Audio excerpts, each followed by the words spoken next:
Supersonic cruise missile, ये मैंने आपको दिखाया। अब जरा यहाँ देखिए क्या हुआ है। अमेरिका दौरे पर असीम मुनीर ने एक बार फिर गीदड़ भभकी दी।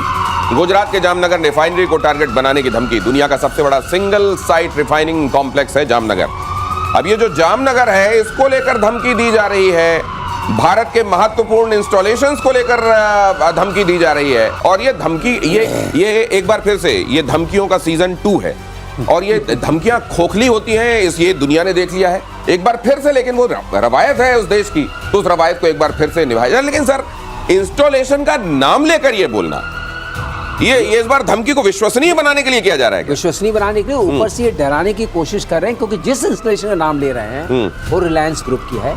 मुकेश अंबानी दुनिया के सबसे अमीर लोगों में माने जाते हैं। तो इन्होंने ये दिखाने की कोशिश की, जो आप तेल जिसके लिए आप रशिया के पास जा रहे हैं, आपकी रिफाइनरी को मैं नष्ट कर दूं, ये कहने की कोशिश। इधर भपके कर कुछ नहीं पाएंगे।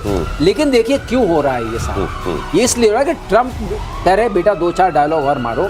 मेरी मीटिंग वहां भी होने वाली है, और शायद अब उनकी मीटिंग प्राइम मिनिस्टर मोदी से भी होने वाली है। ये उससे पहले का माहौल बनाया जा रहा है। आपके पास कुछ होते हैं ना, फ्रंट स्टेट जिसको ये बोलते हैं, प्रॉक्सी स्टेट बोलते हैं कुछ लोग बोलते हैं कि ये हमारे पेट स्टेट्स हैं। तो ये पेट स्टेट से कुछ कहलवाया जाता है। और ये ऑप्टिक्स करना, ये उनकी, तो आप जानते हैं जो हम उनकी प्रेसिडेंट ट्रम्प की आदत में है कि तुम लोग भी बोलना शुरू करो। क्योंकि जब वो नोबेल पीस प्राइज लेना चाहते थे, तो किसने बोला।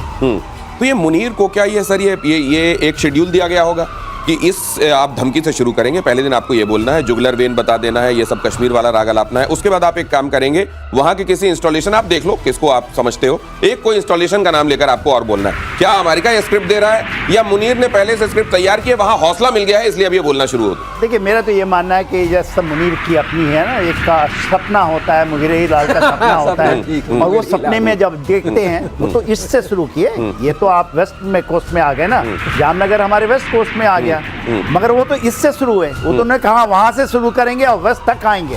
और टारगेट के उन्होंने पहले से लिखा रखे, टारगेटिंग। लड़ाई के दौरान टारगेटिंग नहीं, targeting is very important. 9 targeting हमने किया, 21 चुने थे, 9 मारे, 11 मारे उनके एयर बेसिस। मगर ये टारगेटिंग तो ऐसे करेंगे, मगर जब होगा तो खुश, क्योंकि वो रॉकेटें चलने वाली नहीं है। जो भी आपने डैंग फैंग कहा, अग्नि 5 इससे बढ़कर है, हमने उसका नहीं कंपैरिजन किया।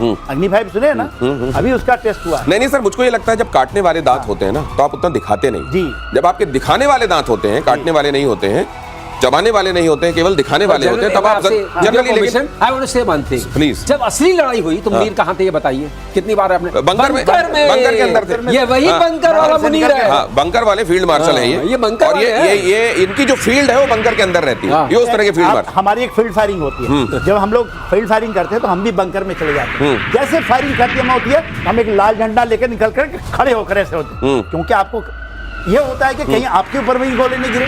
तो फील्ड मार्शल जो है, आपके फील्ड मार्शल नाम, फील्ड मार्शल साहब वो जिहादी फील्ड मार्शल हैं। फील्ड मार्शल वो झंडा लेके निकल गए, और देखिए झंडा लहरा रहे हैं। अब ये झंडा लेके और फिर बंकर में जाएंगे, वहां मार देंगे। और मुनीर और ख्वाजा आसिफ के बाद ये धमकियों का सिलसिला, मुझको लगता है कि एक अब इनको रोस्टर दे दिया गया है, इसमें शेड्यूलिंग है कि इस दिन ये बोलेंगे, इस दिन ये बोलेंगे। अब देखो, तो मुनीर और आसिफ के बाद शहबाज शरीफ अब बोल रहे हैं। शहबाज शरीफ की गीदड़ भभकी आई है।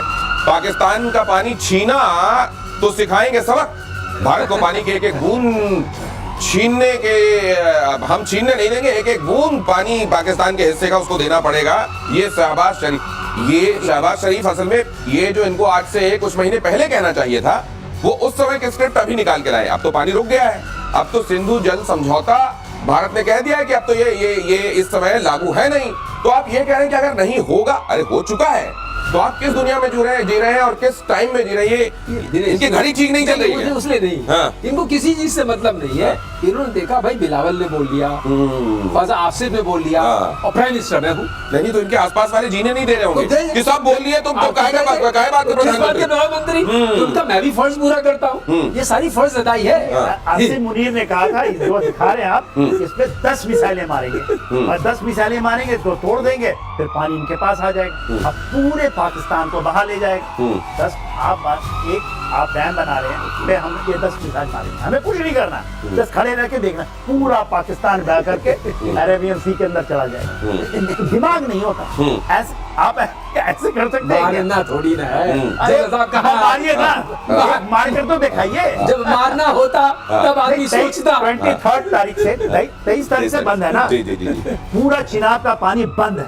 तो मतलब ये जो आप कह रहे हैं कि अगर ऐसा हुआ तो हम ये कर देंगे, वो तो हो चुका है ऑलरेडी। जिसको आप कह रहे हैं कि ऐसा हुआ तो नहीं। आपने तब क्या कर लिया और अब क्या कर लेंगे? इनके ऊपर रहम करिए, और? इनके ऊपर रहम करिए दिनेश। हाँ। इन बीजों का बेचारा है। कथित तौर पे एक प्रधानमंत्री कम से कम है, कहने के लिए, दिखाने के तो लिए, बेचारा बोल और रहा वो है बेचारा इतने सारे लोगों के, खतरनाक लोगों के बीच में, उधर से जिहादी है, इधर फौज, जिहादी फौज है, उसके बीच में सर्वाइव कर आपने रहे हैं। कभी प्रमोशन देखा है हारने के बाद? हाँ। बेचारा प्रमोशन भी दे चुका है, हाँ। अब उससे जो बंद पड़ रहा है कर रहा है। और बीच में बेचारे बयान भी दे रहे हैं। हाँ। तो तरस के लायक है ये कुल मिला के। और बीएलए पर अमेरिकी बैन से भड़के बलोच नेता, बलोचिस्तान के लोग आतंकवादी नहीं है, मीर यार बलोच ने कहा।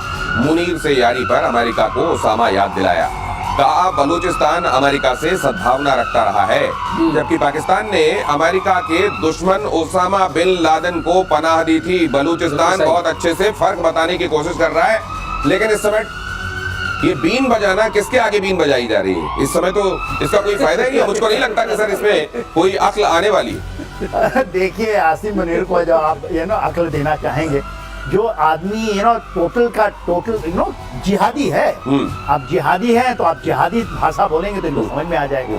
तो आपने कहा वो बीन बजा रहे हैं आपके वो जो दिखाई दे रही है, तो बोलते हैं कि आप एक बीन बजाओ किसी चीज के ऊपर और वो पगुरा पड़ती है, पगड़ा पड़ता है ना, बीन। राइट। तो इनके ऊपर में तो वही जुमले हम बोलिए तो ज्यादा अच्छा है। लेकिन ये सर बीन आप बता रहे हैं, शायद अमेरिका के सामने बजा रहे हैं। नहीं ये कह रहे हो, कर रहे हैं। मैं वही कह रहा हूँ, अमेरिका के सामने बीन बजाने की क्या फायदा सर? मैं लेकिन एक बात बताइए, अमेरिका बहुत सारी चीजों को पॉइंट ऑफ नो रिटर्न की तरफ क्यों लेता जा रहा है? ये पॉइंट ऑफ नो रिटर्न नहीं है। अभी ये वो कहते हैं जैसे मंथन कर रहे हैं। एक समुद्र मंथन हुआ था, तो उसमें अमृत और विष अलग अलग हुए थे। ये भी मुझे लग रहा है एक मंथन हो रहा है, और इस मंथन का अब तो मैं स्वागत कर रहा हूँ। मैं आपके समझा रहा हूँ क्यों मंथन होगा। ये सारे के सारे उभर के बाहर आ रहे हैं जितने दुष्ट हैं। और मुनीर ने क्या बोला वहां से, ये क्या लोगों ने नोट नहीं किया पूरे ग्लोब में, कि आपने बोला मैं आधी दुनिया को लेके चला जाऊंगा। आधी दुनिया क्या अकेली भारत है? राइट। तो इनके प्रति क्या भाव बना? राइट। विष हुआ कि नहीं? ये विष वाला है। हैं? इधर ये लोग बोल रहे हैं जो बंद है कि हम भी साथ में हैं। ये भी असुर जाति के हैं। तो सारी असुर जाति जो है एक तरफ खड़ी नजर आ रही है। ये लोगों को एक्सपोज करने के लिहाज से उनका कैरेक्टर एक बार रिटरेट हो जाए दुनिया के सामने। लेकिन इनमें से किसके बारे में दुनिया को पता नहीं है? पता है इनके बारे में, आसिम मुनीर के बारे में किसको नहीं मालूम है? और अमेरिका के पूर्व राष्ट्रीय सुरक्षा सलाहकार का एक बड़ा दावा, भारत पर टैरिफ लगाना कोई रणनीति नहीं है। नोबेल पुरस्कार पाने की कोशिश में ट्रम्प नोबेल के लिए डेस्परेट हो गए हैं, इसलिए ऐसा कर रहे हैं। मुनीर से दोस्ती, भारत से नाराजगी ट्रम्प की चाल है। और क्योंकि मुनीर ने, आप जानते हैं, न सिर्फ प्रस्तावित कर दिया नोबेल के लिए नाम, और पूरा इस समय जो है ट्रम्प का दिल जीतने के लिए, अगर उनको ट्रम्प ये कहें कि आप एक काम कीजिए,